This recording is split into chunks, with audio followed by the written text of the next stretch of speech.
রহমানের রাহিম। Hello guys, আপনারা সবাই কেমন আছেন? আলহামদুলিল্লাহ আপনাদের দোয়ায় ভালো আছি। এই মুহূর্তে আমার আশিস আজাদ আছি। তার বেশ কিছু ভিডিও নিয়েছিলাম, অনেক মানুষ সারা দিয়েছে, তার ভিডিও দিয়ে ভালো লাগছে। আজ আবার চাচাকে আমি একটা ভিডিও নেবো। চাচা আপনার নাম বলেন। আমার নাম বাবলু মোল্লা। বাসা চিঠিলে চিঠিলে। আচ্ছা, আপনি একটা গান বলেন বলে।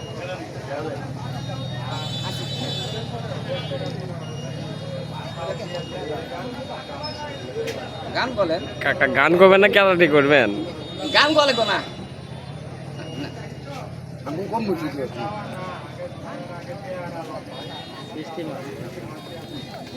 গান কর। এত তো বেশি বোঝা যাবে না, তার গানের একটা সুর আছে, তারা আগে একটু ট্রায়াল দিচ্ছে। হাসিনা পাল চিন্তা নাই, হাসিনা পাল চিন্তা নাই, কে বলছে ভাই মহিলাছে, আমরাই তোমার ভাই। যেখানে ভাই আছে আমরাই আমরা কোনো পাস করবো না। আমরা বাবলু মোল্লা। আগে মন ভেঙে কোথায়?